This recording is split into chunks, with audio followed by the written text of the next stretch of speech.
वचन दिले तू मला ह्या मालिकेच्या आजच्या भागाचे अपडेट जाणून घेऊया आपल्या आजच्या व्हिडिओमध्ये. तर आपण पाहतो की इकडे शौर्य हा ऊर्जाला सांगत असतो, ऊर्जा कायम स्वरूपी एक गोष्ट लक्षात ठेव, आपल्या दोघांच्या मध्ये ना कोणी म्हणजे कोणी कधीच नाही येऊ शकत. तू माझ्यासाठी आणि मी कायम फक्त तुझ्यासाठी. आलं ना लक्षात? त्याबरोबर ऊर्जा शौर्याकडे बघते आणि हसते. इतक्यात अर्पिताचा फोन शौर्याच्या फोनवर येतो. ऊर्जा म्हणत असते, शौर्य नको घेऊ, पण तोपर्यंत शौर्य फोन उचलतो आणि म्हणतो, हॅलो अर्पिता, बोल ना. त्याबरोबर अर्पिता शौर्याला म्हणत असते, शौर्य ऐक ना, झोपला होतास का? त्यावर शौर्य म्हणतो, नाही तू बोल ना, काय झालं? त्यावर अर्पिता म्हणत असते की शौर्य, मला उद्या तू भेटायला येणार आहेस ना? त्यावर आता शौर्य म्हणतो, उद्या काय झालं अर्पिता? त्यावरती म्हणते शौर्य, अरे असं काय करतोयस? येणार आहेस ना, ये ना मला भेटायला, मी वाट बघते तुझी. त्यावर मग आता शौर्य म्हणतो, बरं ठीक आहे, चालेल. त्याबरोबर ती म्हणते, बरं ठीक आहे, चालेल काय? शौर्य, अरे बोल ना असं की हो उद्या अर्पिता मी तुला भेटायला येईन म्हणून, पूर्ण वाक्यात बोल.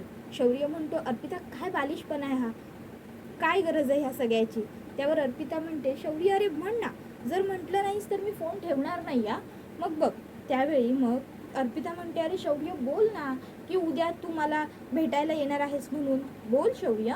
त्यावेळी मग मात्र आता अर्पिता हट्टच धरून बसते की बोल, जोपर्यंत बोलणार नाहीस तोवर मी फोनच ठेवणार नाही. मग मात्र आता शौर्यकडे काहीही पर्याय उरत नाही. शौर्य म्हणतो, ठीक आहे अर्पिता, उद्या मी तुला भेटायला येईन, बस. त्यावेळी अर्पिता आता इकडे खुश होऊन जाते. ती म्हणते, मला माहिती होतंच, थँक्यू. त्याबरोबर ऊर्जाला मात्र राग येतो. ऊर्जा तिकडनं रागाने उठून जाते. त्याबरोबर इकडे जो शौर्य असतो तो म्हणत असतो, थांब. त्याबरोबर अर्पिता म्हणते, अरे बोलायचं आहे का तुला माझ्याशी? ठीक आहे अरे मी थांबते, बोल ना तू. त्यावर शौर्य तिला म्हणतो, नाही अर्पिता, मला झोप आली आहे, मी ठेवतो, आणि तो फोन ठेवून देतो. तर दुसऱ्या बाजूला इकडे पद्मा आणि आता पूर्वा काकू कपड्यांच्या घडी करत असतात. पूर्वा काकू पद्माला सांगत असतात, काय बायका बिचाऱ्या खरोखर किती साध्या असतात ना. त्या दळवी काकूंच्या शेजारी राहणारी बाई, ती म्हणत होती की मी तुम्हाला 400 रुपये नाही 300 रुपये दिले. मग तिला मी शेवटी तिचं पासबुक दाखवलं आणि पटवून दिलं की तिने 400 रुपये दिले, 300 नाही. त्यावेळी मग पद्मा म्हणते, काकू मला थोडं तुमच्याशी बोलायचं होतं, मी बोलू का? त्याबरोबर त्या म्हणतात, नाही. त्याबरोबर मग पद्मा गप्प बसते. तर लगेचच पूर्वा म्हणते, काय गो तू पद्मा, अगं परवानगी कसली मागतेस? अशी जर तू सतत परवानगी मागत राहणार असशील ना तर मीच बोलणार नाही बघ तुझ्याशी, बोल काय बोलायचंय? त्यावर ती म्हणत असते, काकू सकाळी ऊर्जाताई आली होती. त्याबरोबर पद्मा म्हणते, बरं मग? त्याबरोबर ती म्हणत असते की काकू मला ना ती काही फारशी बरी वाटली नाही, म्हणजे तिचं आणि शौर्यदादाचं भांडण झालेलं आहे. त्याबरोबर मग आता लगेचच ती म्हणते, भांडण? त्यावर मग पद्मा म्हणते, हो ना, आणि तुम्हाला माहिती आहे का, हे भांडण माझ्यामुळे झालं आणि मला खूप वाईट वाटतं ह्या गोष्टीचं की त्या दोघांमध्ये भांडण झालं. सकाळी ऊर्जाताई आली होती ना तेव्हा मला ती फारशी काही बरी नाही वाटली हो. त्याबरोबर मग पद्मा काकू म्हणते, पूर्वा काकू म्हणते की जर तुला असं वाटतंय तर मग नेमकं त्यांच्या भांडणाचं कारण काय आहे हे शोधून काढ, काय झालंय नेमकं ते बघ. त्याबरोबर पद्मा म्हणते, काकू मी हे सगळं कसं करू? त्याबरोबर मग पद्मा म्हणते, काकू सांगा ना. त्यावर पूर्वा तिला म्हणत असते, तू शौर्य बरोबर बोल. त्यावर पद्मा म्हणते, काय शौर्य दादा बरोबर? त्यावर मग ती म्हणते, हो शौर्य बरोबर, कारण जर तुला शोधून काढायचं असेल काय झालंय नेमकं तर तुला दोन्ही बाजू बघून घ्याव्याच लागतील ना पद्मा. एका बाजूचं ऐकून तू असं कसं काय बोलू शकतेस, कोण चूक किंवा कोण बरोबर? त्याबरोबर ती म्हणते, अहो पण मी आणि शौर्य दादा. त्याबरोबर मग ती म्हणते, अगं मग काय झालं, तुला वाईट वाटतंय ना, मग तू बोल ना, तुला जे हवं ते तू करू शकतेस. त्याबरोबर मग पद्मा म्हणते, काकू पण मी कसं?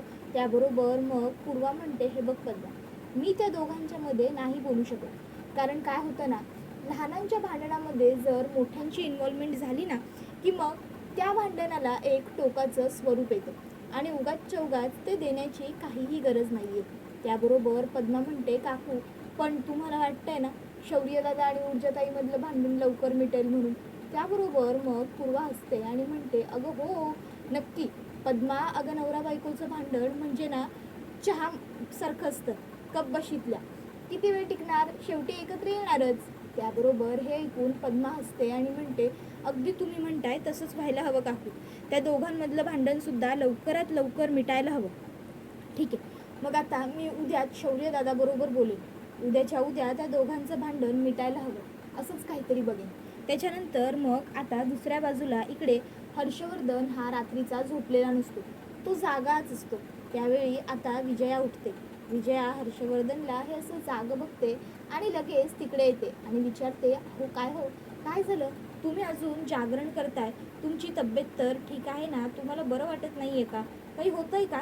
त्याबरोबर मग मात्र हर्षवर्धनला राग येतो आणि हर्षवर्धन चिडत म्हणतो की विजया, तुला असं सतत का वाटतं की मी रात्री जागा आहे म्हणजे मला काहीतरी होत असेल, मला काहीतरी झालं असेल वगैरे.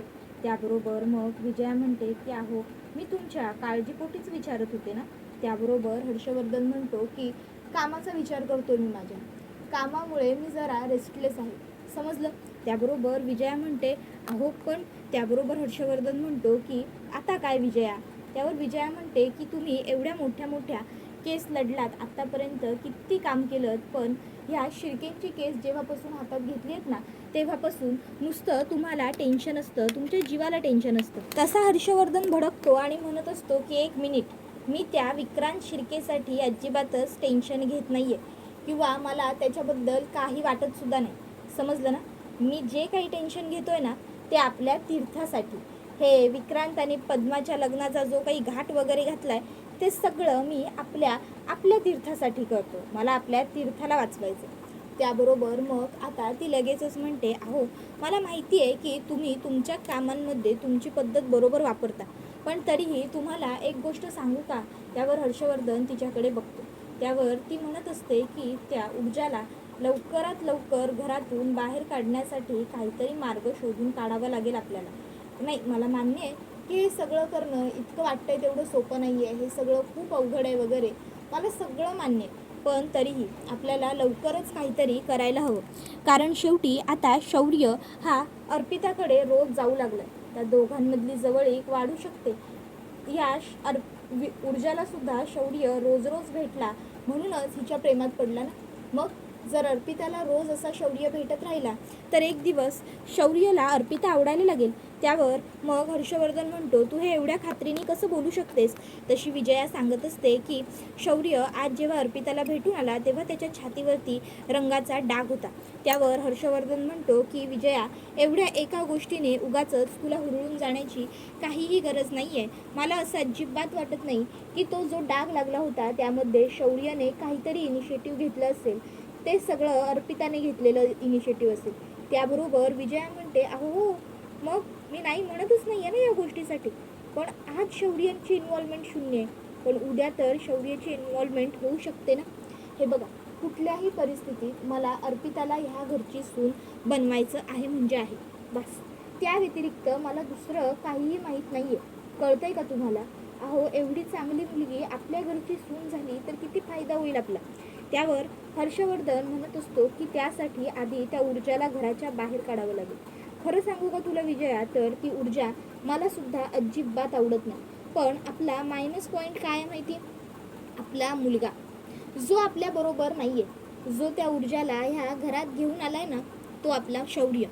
त्याच्यामुळे आपण मायनस पॉईंटमध्ये आहोत, त्याच्यामुळे सगळं काही चुकतंय, कळतंय का तुला? त्याबरोबर लगेचच आता विजया, हो पण आपल्याला काहीतरी करायला हवंच ना शेवटी, असं म्हणते. तर दुसऱ्या बाजूला इकडे आता ऊर्जाच्या आईला रात्रीचा अचानक ठसका लागतो. पाणी पिण्यासाठी ती उठते. आता ती टेबलावरती ठेवलेल्या तांब्यामधून ग्लासात पाणी काढते, पाणी पिऊन घेते आणि त्यानंतर परत झोपायला जात असताना तिला तिथे ठेवलेला ऊर्जाचा वकिली पेशातला फोटो दिसतो आणि मग आता ती लगेचच तो फोटो घेते आणि तशीच तिथे बसून जाते. आणि मग तिथे बसूनच आता तिला आठवत असतं, एकदा नळावरून पाणी भरत असताना ऊर्जा म्हणाली होती, आई आज मी तुझ्याबरोबर इथे पाणी भरते, पण उद्या जेव्हा मला केसेस मिळतील ना मोठ्या तेव्हा मी भल्यांना पाणी पाजत असेन, लक्षात ठेव. आई मला ना बाबांच्यासारख्या केस लढायचे आहेत, मला ना बाबांच्यासारखं लोकांना न्याय मिळवून द्यायचं, मला बाबांसारखं काम करायचं आहे गाई. त्यावेळी तिला पूर्वा हसायची. त्यानंतर एक दिवशी तर ऊर्जाची चप्पल चप्पल तुटली होती, तरीही ऊर्जाने न तक्रार करता न कुटबुट करता ती चप्पल तुटलेली घातली आणि तशीच ती कोर्टात ताबडतोब निघून गेली होती. तर हे सगळं काही आता तिला आठवत असतं. त्यानंतर ऊर्जा केस हारून घरी आलेली असते. तेव्हा चाळीतल्या सगळ्या बायका तिला विचारत असतात की कोर्टात काय झालं, पण ऊर्जा कोणाला काहीच सांगत नसते. त्यानंतर ती निश्चय करते की आता पुन्हा मी कोर्टाची पायरी कधीच चढणार नाही, कधीच नाही. आज हरले पण पुन्हा मला हरायचं नाही आहे. आणि ती खूप जास्त ढसाढसा रडलेली असते. आणि त्यानंतर पुन्हा तीच ऊर्जा तितक्याच उत्साहाने आणि तितक्याच जोमाने कामाला लागलेली असते आणि आता पुन्हा ती तिचं काम करत असते. आता हे सगळं काही पूर्वाला आठवत असतं. त्यावेळी ती ऊर्जाला म्हणाली होती, ऊर्जा काय गं, अजून जेवण का नाही घेतलंस? त्यावेळी ऊर्जा म्हणाली होती की आई, अगं जेवण काय घेतेस?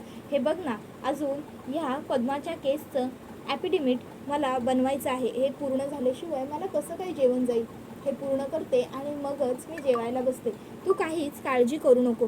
त्यावेळी मग आता ती म्हणत असते की अगं ऊर्जा म्हणते की आई थांब ना, मला एवढंसं काम पूर्ण करू देत. त्यावेळी आई म्हणालेली असते की बरं कर. आता हे सगळं काही आठवत असताना त्यांना खूप जास्त बरंही वाटत असतं आणि ऊर्जाची खूप आठवणही येत असते. पण आता त्या तिथेच तशाच शांत बसून असतात पूर्वा काकू. त्यांना आता एक एक गोष्ट आठवत असते. जेव्हा ऊर्जावरती 5 लाख रुपये घेण्याचा आरोप झाला होता, तेव्हा तिकडे कशा पद्धतीने घरी पोलीस आले होते, घरी कशी झडती घेतली होती, ते सगळं सुद्धा पूर्वा काकूंना आता आठवत असतं. त्याच्यानंतर ऊर्जा किती तुटून गेली होती, ऊर्जा किती हतबल झाली होती, कशी रडत होती, किती तिला त्रास होत होता, त्या सर्व गोष्टीसुद्धा आता त्यांना आठवत असतात. त्यानंतर मग ऊर्जाने शौर्यबरोबर सगळे संबंध संपवून टाकले, तो प्रकारसुद्धा त्यांना आठवत असतो. त्यानंतर शौर्यने स्वतः गोळी खाऊन ऊर्जाचा जीव वाचवला होता आणि त्यावेळी ऊर्जा शौर्यबरोबर लग्न करायला तयार झाली होती. तो प्रसंगसुद्धा आता त्यांना आठवत असतो. आता हे सगळं काही आठवत असताना मग त्यांना आठवतं की ऊर्जा किती हसत आली होती त्यांच्याकडे आणि म्हणाली होती, आई तुझा आशीर्वाद दे आणि अजिबात काळजी करू नकोस, नक्की केस तुझी मुलगी जिंकणार. आणि मग ऊर्जा ही कोर्टात निघून गेली होती. ह्या सर्व गोष्टी आठवत त्या उठून उभ्या राहतात. त्यानंतर त्यांना आठवतं की केस जिंकून आल्यानंतर ऊर्जाने त्यांना कडकडवून मिठी मारली आणि सांगितलं की आई आपण केस जिंकलो, निकाल आपल्या बाजूने लागला. आता हे सगळं आठवून मग पूर्वा काकू विचार करतात, खरंच खूप धीराची आहे माझी ऊर्जा, खूप समजूतदार आहे, खूप समंजस आहे. आता त्या हे सगळे विचार करत असतात. तर आता त्यांच्या मनात ऊर्जेबद्दल आणखीन जास्त अभिमान येत चाललेला असतो. त्या म्हणत असतात उद्या ऊर्जामधलं आणि शौर्यमधलं भांडणसुद्धा मिटून जायला हवं. ऊर्जा माझी फक्त पद्माचाच नाही तर पद्मासारख्या कितीतरी मुलींचा आधार आहे. तर दुसऱ्या बाजूला आता दुसऱ्या दिवशी इकडे पद्मा जी असते ती शौर्यला भेटायला आलेली असते.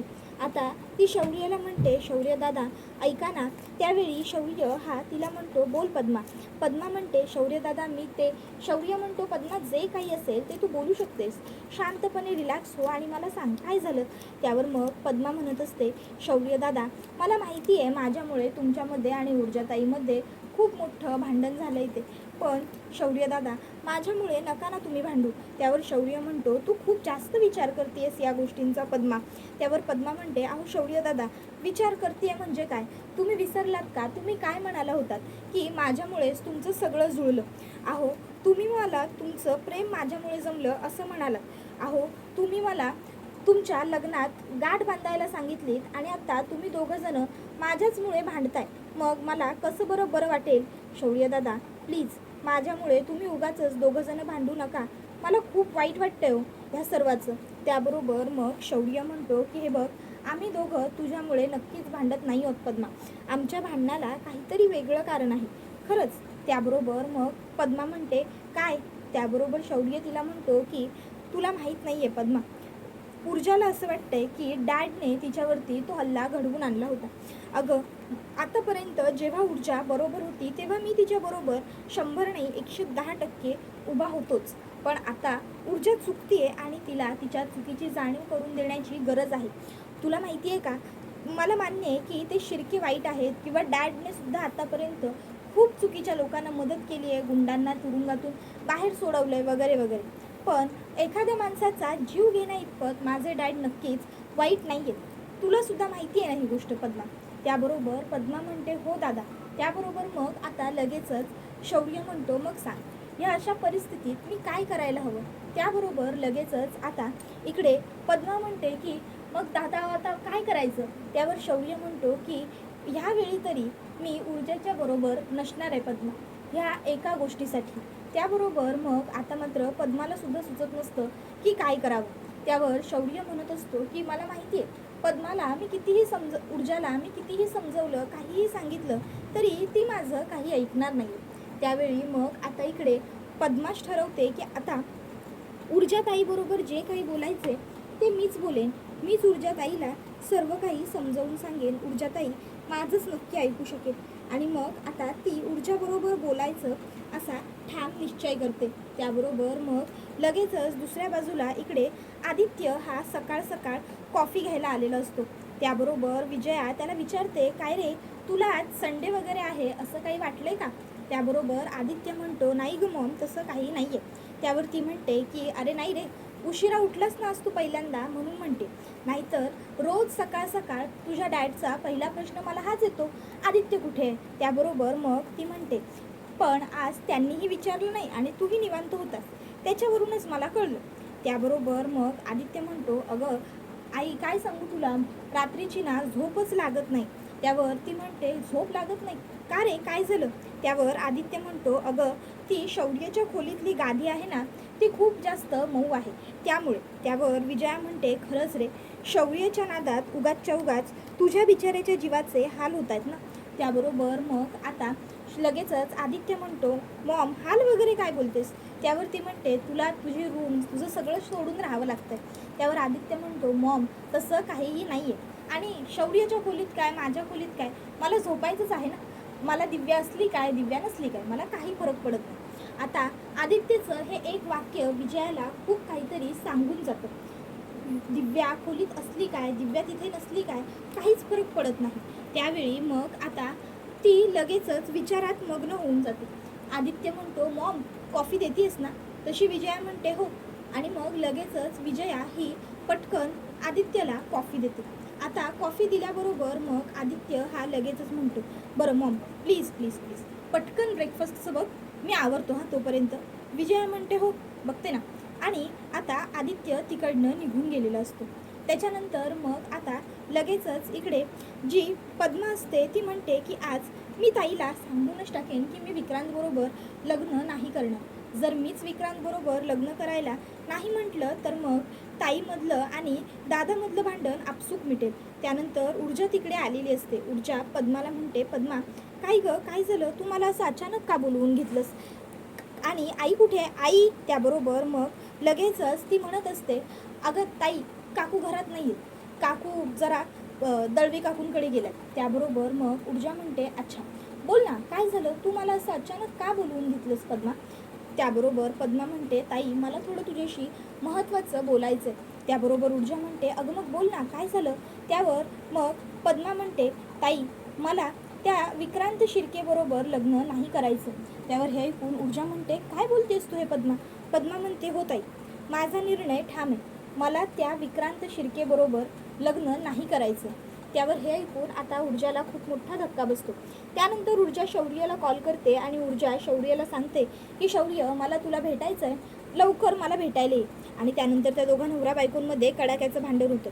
ऊर्जा म्हणते शौर्य जरी पद्माने मला मदत करायला नकार दिला असला ना पद्मा जरी त्या विक्रांत बरोबर लग्न करणार नसली तरीसुद्धा मी हर्षवर्धन जहागीरदार आणि शिर्के ह्यांना एक्सपोज तर करणारच. तुला काय करायचं असेल ते कर त्यांना सांगायचं असेल तर सांग. शौर्य म्हणतो माझ्या डॅडना ह्या असल्या मदतीची गरज नाही. आणि हा व्हिडिओ इथेच